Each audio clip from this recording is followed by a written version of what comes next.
ठीक है साथियों, तो एक एक जोड़ी चप्पल निकाल लीजिए, एक एक लाठी निकाल लीजिए और एक एक जूता निकाल लीजिए। वोट मांगने आए उसी हिसाब से उसे वो चप्पल जूता और डंडा मार मार के उसको बता देना कि जो तुम लोगों ने हमारे से शिक्षा छीनी है उसके बदले तुम्हें वोट नहीं, ये डंडा मिलेगा। आदरणीय प्रधानमंत्री जी भड़काऊ भाषण दे सकते हैं, प्रधानमंत्री जी मुसलमान और हिंदू कर सकते हैं, तब इलेक्शन कमीशन की आंखों पे पट्टी बंध जाएगी, मुंह पे टेप बंध जाएगा, तब इनके हाथ में कोई ताकत नहीं होगी। साथियों, जैसा कि आप सब जानते हैं लोकसभा चुनाव चल रहे हैं और इस बीच इन लोकसभा चुनावों में दुश्मन साम दाम दंड भेद का इस्तेमाल कर कर हमारे सभी कार्यकर्ता, हमारे लोगों को भटकाने का, भ्रमित करने का पूरी कोशिश करेगा। परंतु साथियों, दुश्मन आज उतना मजबूत नहीं जितना पहले था, तो वो आपके सामने आकर सामने से वार नहीं करेगा। आप लोगों के बीच में रहकर एक बहरूपिये का रूप की तौर में आप लोगों के बीच में रहकर आपको गुमराह करने की कोशिश करेगा।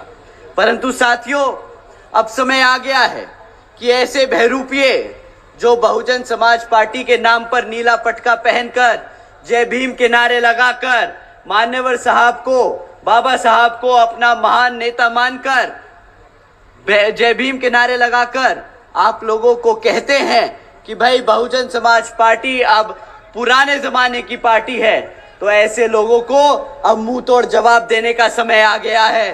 साथियों, बहरूपियों को मुंह तोड़ जवाब देने का समय आ गया है। अब बर्दाश्त नहीं करेंगे कोई हमारी बहुजन समाज पार्टी का वोट काटकर इधर उधर विपक्षी पार्टियों को समर्थन देने की बात करे। अब समय आ गया है ऐसे लोगों को समाज में बीच में लाकर जूता मारकर उनको उनकी औकात दिखाने का।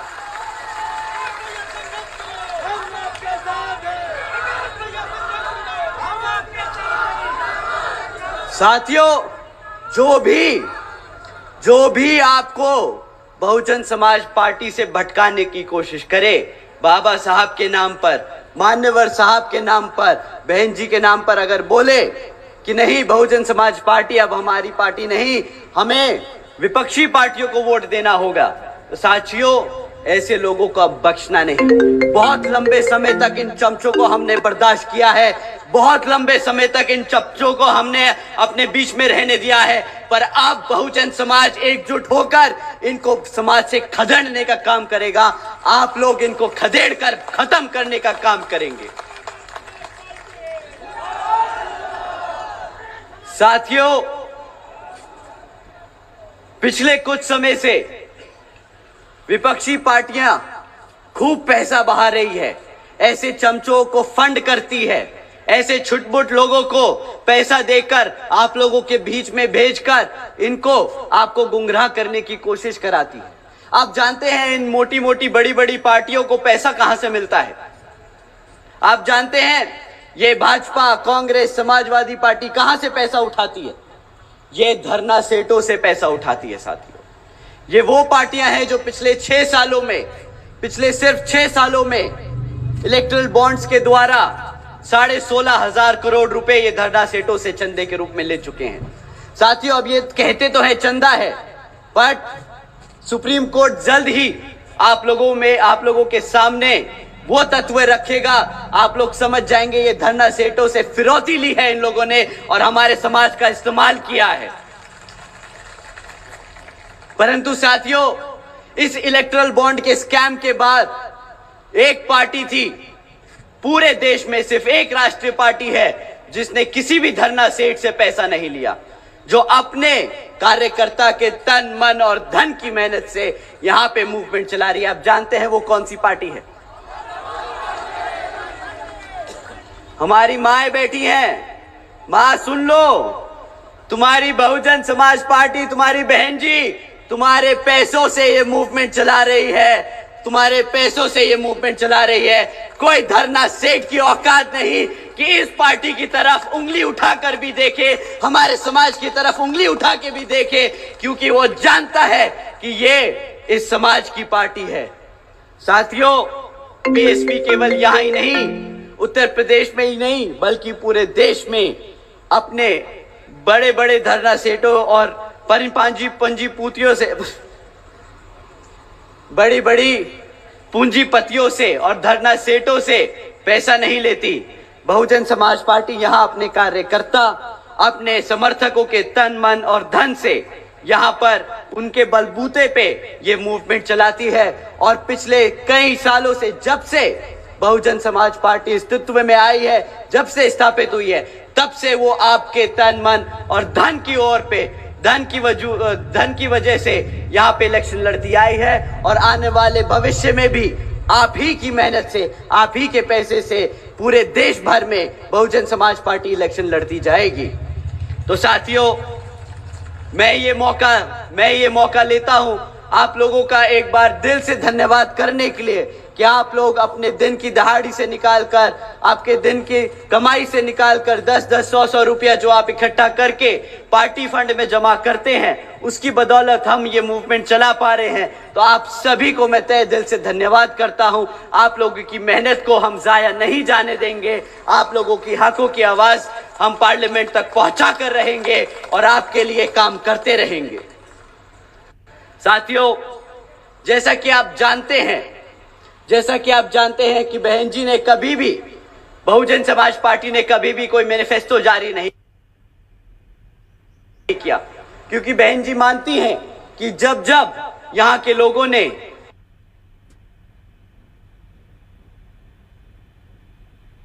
यहां की आवाम ने हमें सत्ता में बिठाने का काम किया, हमने बहुत काम किया है अपने सब।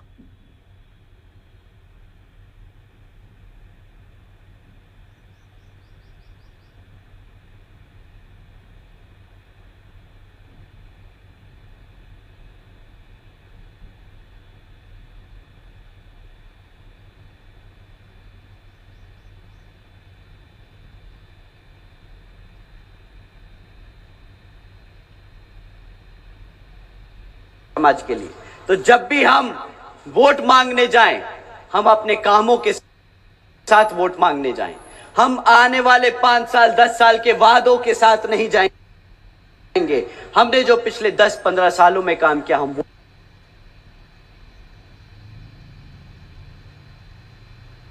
वो लेके जाएंगे। तो साथियों, इसी आधार पर हम आपसे दरख्वास्त करेंगे कि जब भी कोई विपक्षी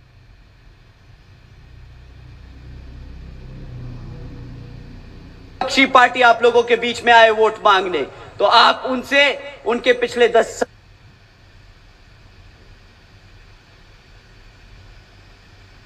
सालों का काम मांगे कि भाई तुम पिछले 10 साल से सत्ता में थे, पिछले 5 साल से सत्ता में थे, पिछले 2.5 साल से सत्ता में थे, तो तुमने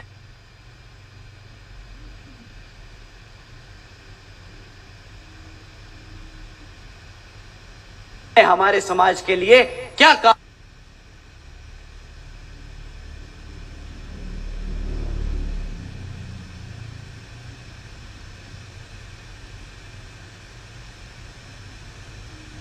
किए, उसके आधार पे आप उनको वोट देने का काम करेंगे। साथियों, इस बारी सवाल बिना किए कोई वोट नहीं जाएगा।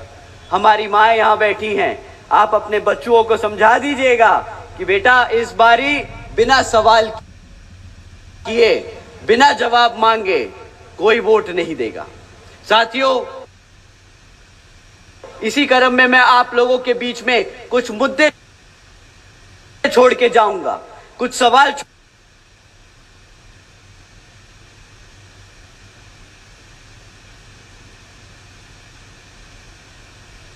छोड़ के जाऊंगा जो आप इन विपक्षी पार्टियों से पूछ सकते हैं। साथियों, पिछले 10 साल से केंद्र की सरकार में कौन सी पार्टी सत्ता में रही? कौन सी पार्टी सत्ता में रही? चोरों की पार्टी सत्ता में रही, भाजपा नहीं, चोरों की पार्टी सत्ता में रही है।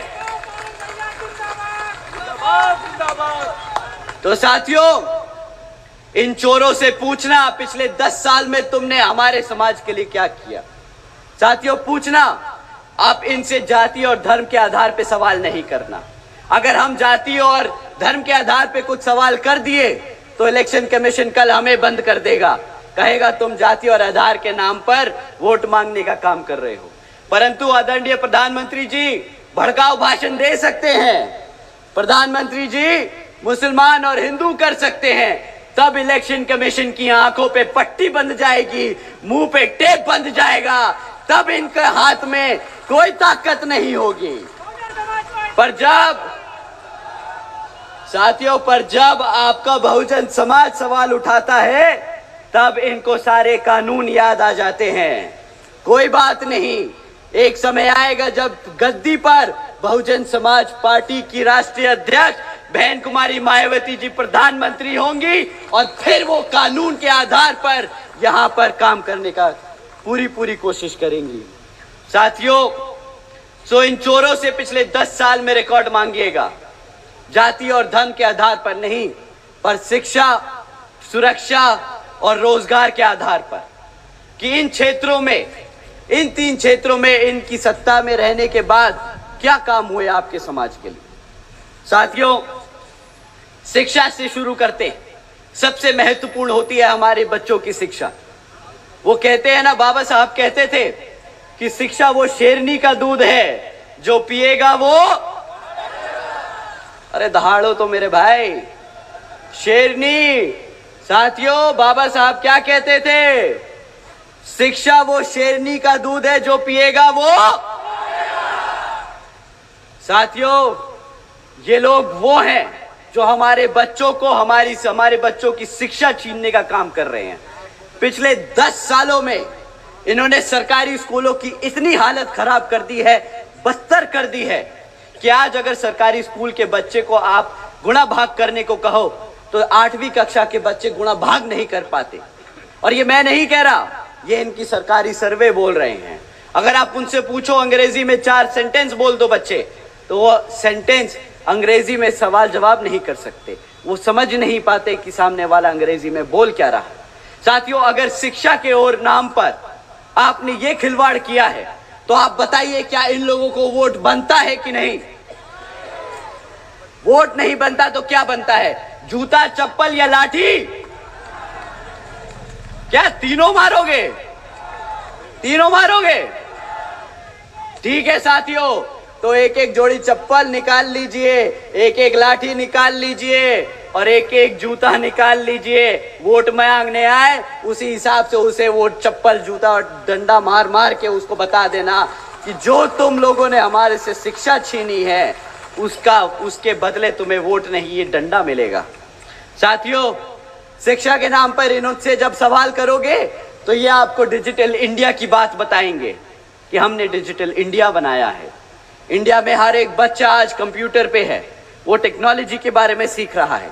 परंतु साथियों, हकीकत ये है कि आज 65% से ज्यादा सरकारी स्कूलों में एक कंप्यूटर तक नहीं है। अगर सरकारी स्कूलों में कंप्यूटर नहीं होगा तो कहां से डिजिटल इंडिया बनेगा? कहां से हमारा बच्चा स्कूलों में टेक्नोलॉजी के बारे में सीखेगा? आप ही बताइए साथियों। अगर हमारा बच्चा प्राइमरी सेकेंडरी स्कूल में पास होकर किसी तरह सरकारी कॉलेजेस में दाखिला ले लेता है तो आप जानते हैं उसका क्या हाल होता है। अभी 10-12 दिन पहले की बात है, कुछ छात्र बाबा साहब भीमराव अंबेडकर जी की यूनिवर्सिटी में, बाबा भीमराव अंबेडकर जी की यूनिवर्सिटी जो है उसमें बाबा साहब की जयंती बनाने की कोशिश कर रहे थे। परंतु वहां के प्रोफेसर, डीन, उन लोगों ने क्या किया? बच्चे अपने बाबा साहब को पूज रहे थे तो उनसे वो बर्दाश्त नहीं किया गया, लाठी मार मार कर उनको पीटा, सिक्योरिटी गार्ड को बुलाकर उनको पीटा और फिर उनके खिलाफ केस, फर्जी केस दर्ज कराकर उन्हें जेल में डाल दिया। साथियों, क्या इस स्वतंत्र भारत में, बाबा साहब के भारत में, क्या हमको उनकी जयंती बनाने का हक नहीं है क्या? अगर कोई आपसे वो हक छीने तो उसकी क्या सोच है? आप ही बताइए, कैसी सोच है उसकी अगर वो बाबा साहब की जयंती नहीं बनाने देना चाहता? मानवतावादी जो गंदी सोच है इन लोगों की, जो बाबा साहब को नहीं मानते, जो बच्चे बाबा साहब के बारे में पढ़ते हैं, जो उन्हें अपना भगवान मानते हैं, उनके खिलाफ हैं ये लोग। तो अगर सरकारी कॉलेजेस जहां पे शिक्षा दी जाती है, अगर शिक्षा के जन्मदाता, शिक्षा के जो प्रतीक है हमारे, अगर उसकी ही जयंती नहीं बनाने देंगे तो ये लोग किसके साथ हैं और किसके खिलाफ, आप खुद ही समझ जाइएगा साथियों। इन्होंने जातिवादी हमारे बच्चों की शिक्षा तक में घुसा रखी है। ये चाहते नहीं कि हमारे बच्चे पढ़े, हमारे इतिहास के बारे में जाने। आप जानते हैं ना वो बड़े बुजुर्ग क्या कहते हैं? मैं सभी युवाओं से बोलता हूं साथियों, बड़े बुजुर्ग हमेशा कह के गए हैं कि अगर किसी समाज को खत्म करना है तो उसका इतिहास मिटा दो, उसको इसके इतिहास से दूर कर दो। हमारे स्कूल में, हमारे कॉलेजेस में बाबा साहब का इतिहास है। हम उनके बारे में पढ़ते हैं तो आज हम जानते हैं कि हमारी ताकत, हमारी शक्ति क्या है। ये लोग आपको आपके इतिहास से दूर करने की कोशिश कर रहे हैं, आपको दोबारा से वही गुलाम बनाने की कोशिश कर रहे हैं साथियों, शिक्षा के नाम पर इन्होंने सिर्फ खिलवाड़ किया है। तो जब ये शिक्षा का मुद्दा उठाना हो तो बताइएगा कि जब तुमने हमारे बच्चों को बाबा साहब की जयंती नहीं बनाने दी, जब तुमने हमारे बच्चों को पढ़ने नहीं दिया सरकारी स्कूलों में, तो किस बात का वोट बनता है तुम्हारा? आप ही बताइए साथियों, वोट बनता है क्या? इसी क्रम में साथियों, जब आप उनसे रोजगार की बात करोगे तो सबसे बड़ा मुद्दा आपके पास है। हमारे युवा साथी झेल रहे हैं ये पेपर लीक होने का। बताइए साथियों, कौन सा महीना होता है जब पेपर लीक नहीं आता? पेपर लीक की खबरें कब नहीं आती आपको? कोई ऐसा महीना जाता है कि नहीं जाता है? बताइए, नहीं जाता ना साथियों। इन्होंने जो खिलवाड़ किया है ना आपके साथ, वो आप लोग खुद झेल रहे। हर कोई महीना ये खबर आती रहती है कि सिर्फ फलाना सरकारी नौकरी के लिए एग्जाम पेपर निकला था, वो बच्चे पढ़ने गए, पढ़ के उसको देकर आए और वो पेपर लीक हो गया। सरकार को बहाना मिल गया वो जो भर्ती निकली थी वो कैंसिल करने का। मानते हैं साथियों, अगर भर्ती नहीं करनी है तो पेपर दिखा के उसको कैंसिल कर दो, लीक करा दो, कैंसिल कर दो, ताकि आपको सरकारी नौकरी ना देनी पड़े। मानते हैं सभी युवा साथी यहाँ पे? बताइए, जितने भी युवा हैं अपना हाथ उठा के बताइए कि आप मानते कि नहीं। साथियों, ये आपको आपकी पढ़ाई से, आपके इतिहास से, आपके आरक्षण से आपको दूर करना चाहते हैं। अब बताओ, अगर कोई सरकार, कोई पार्टी आपको आपके हकों से दूर रखे, आपको आपके इतिहास से दूर रखे, तो वो पार्टी को क्या कहेंगे? आप क्या कहेंगे? आप ही बताइए।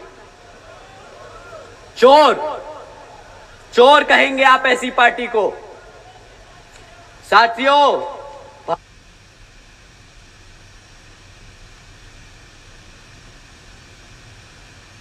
भारत की जनता ने इन्हें वोट डाला है, कोई विश्वास करके ही वोट डाला होगा।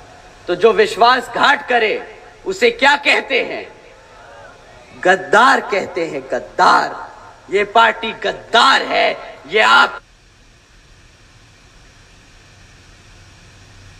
की गुनहगार है। साथियों, इनका समय पूरा हो गया है। साथियों, ऐसा नहीं है कि ये सरकार आपको रोजगार नहीं दे सकती। आप जानते हैं कि सेंटर में 30 लाख से पद खाली पड़े हैं, 30 लाख से ज्यादा सरकारी पद खाली पड़े हैं।